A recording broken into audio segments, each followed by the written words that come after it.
Hey y'all, it's your girl Erin, and today I wanted to talk a little bit more about gender issues, specifically about sexuality and self-attraction. So if you're interested in that kind of thing, then you might want to hear my thoughts on it. And I actually did talk about today's topic before. I spoke about it in my ContraPoints response video. But that video was 4.5 hours long, and I don't expect you to have seen it or for anyone to have a want to see it because it's a very long video. But I wanted to make it for a couple reasons. I wanted to put out the counter narrative to some of the narratives being shown, and B, I wanted to give people something that would validate them if they've watched any of those videos I responded to and felt invalidated by them.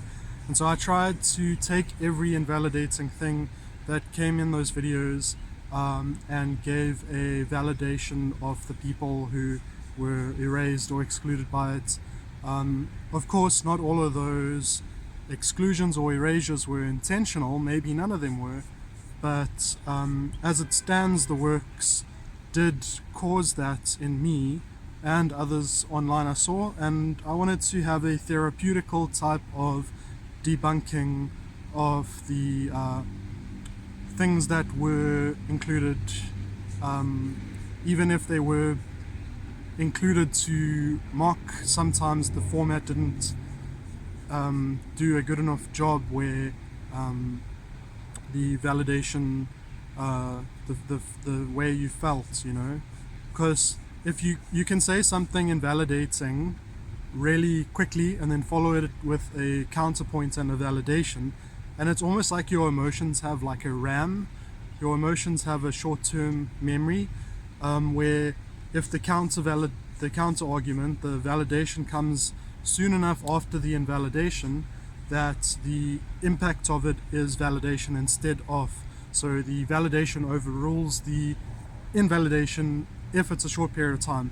But if you make it a long period of time, like say it's a day after or whatever, or 10 minutes later or half an hour later, maybe that the initial invalidation has sunk in emotionally and done some harm emotionally or psychologically. When the validation comes, it might repair some of it, but it doesn't avoid it entirely. And so that's why I think it's important that we are more specific with our language if the ambiguous language is harmful to people, but also that if we are going to bring about things that are harmful, that we counteract them straight away with something validating.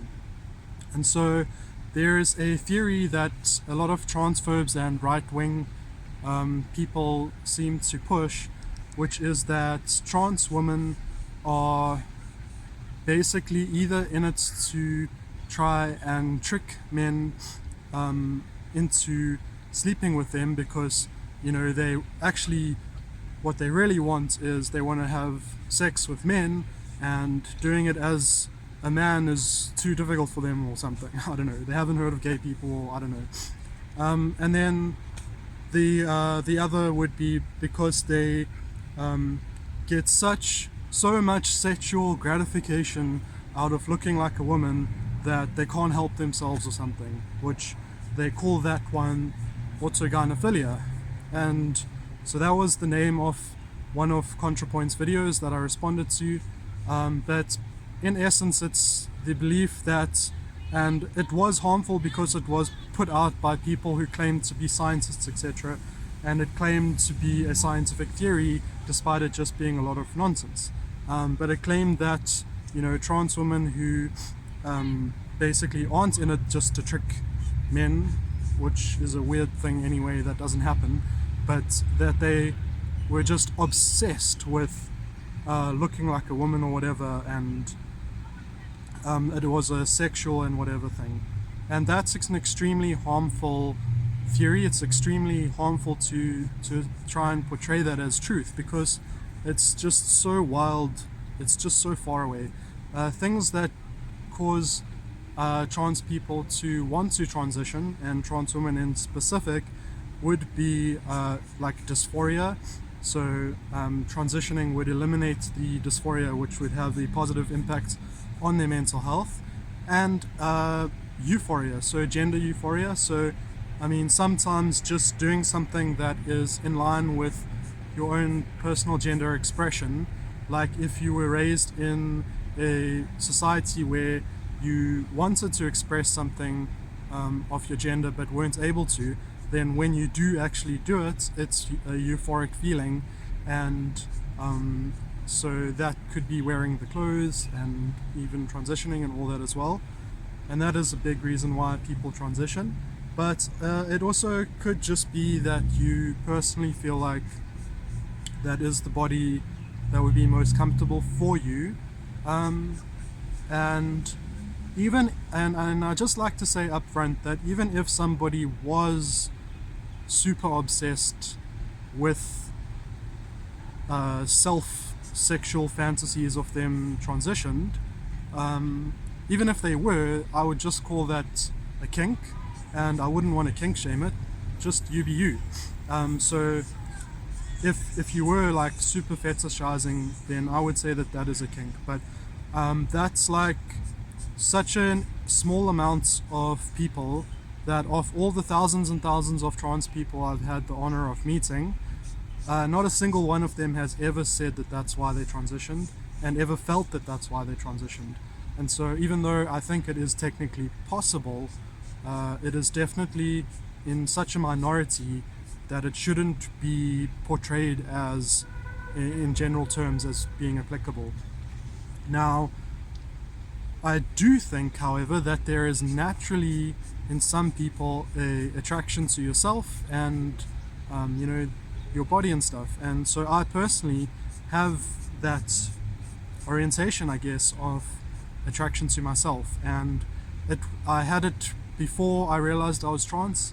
I liked the way I looked. I liked looking at myself in the mirror. I liked pictures of myself, and I found myself arousing. I thought I was hot, and I was. But then I started to lose my hair over here, which is why I'm always wearing a beanie or a hat or whatever, and that gave me a lot of dysphoria because I don't find it attractive. And so I used to find myself attractive, and then I stopped finding myself attractive. But now that I am wearing a hat and I have done a whole lot of other stuff to validate my gender, and that I am actually starting to find myself attractive again.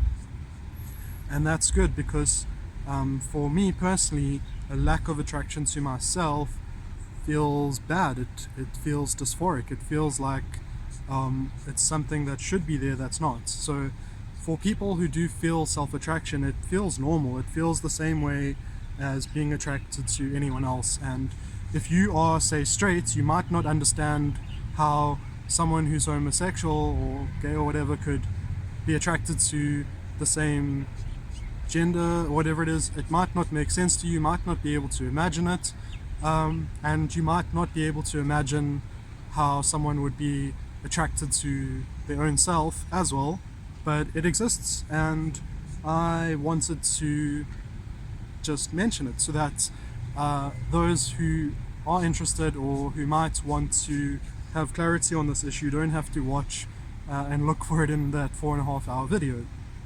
So yeah, if you are someone who is trans and you do feel self-attraction, then it's like let's start with cis. If you're someone who's cis and you feel self-attraction, you are going to be in those sort of fantasies about yourself, whatever. You're going to be expressing in the fantasy the gender that you feel most comfortable and related to. And likewise, if you're trans and feel self-attraction, then the self-attraction is going to be heightened the closer you are imagining yourself to be to that expressed gender. And so you might even find yourself like in self-love sessions unable to achieve your goals unless you can imagine a different expression than what you are able to have in person in real life. And then if you can transition and achieve that, then you won't have the cognitive burden of that needing to imagine that to achieve those goals anymore. So there is reasons why it benefits you to transition if you have self-attraction, especially if you are attracted to the gender that you are wanting to express. Now, perhaps you are someone who felt self-attraction to your expression when you started out, and then you were trans, you realized you were trans, or you decided to transition, and you transitioned or you expressed a gender different than you originally had, and maybe you're not attracted to the one that you're expressing anymore, then you might personally find the attraction go down, and you find yourself less attractive if you did transition. And that kind of sucks, because like I was saying, if you used to that self-attraction being there, when it's gone, it doesn't feel good, and it is tough for those people. And so I think we need to be cognizant that it's not always happy endings and stuff. So yeah, and then I think there's just some friends that I have never met before, type friends walking past. So yeah, I think we need to include that understanding in our nuance, and to not stick to tropes and stuff that are harmful. And so if you hear someone saying that it is possible to be trans and have self-attraction, if you hear someone saying that they are more attracted to themselves expressing a transition gender, then support them, because not only do they get stigmatized by transphobes, but they get stigmatized by a lot of trans people too, who want a more simple understanding that doesn't cater for self-attraction. So yeah, that's pretty much it.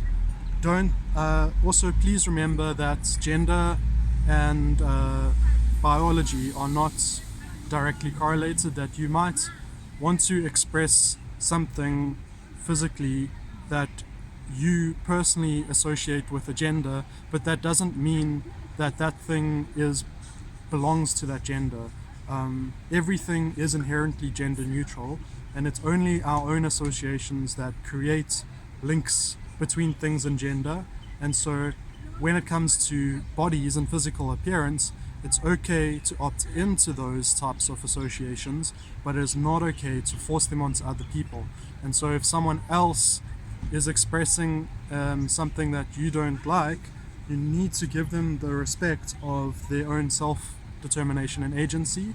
So for example, I personally feel like beards are gender neutral, and that my beard is feminine in nature, and that there are even cis women out there who do grow beards, and their beards, I believe, are also feminine in nature.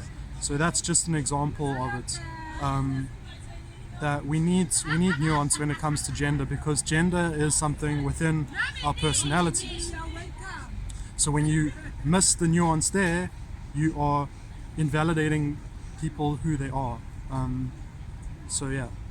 Anyway, thanks for watching. I hope that was interesting, and if you have any questions or if you disagree or whatever, feel free to comment. Bye.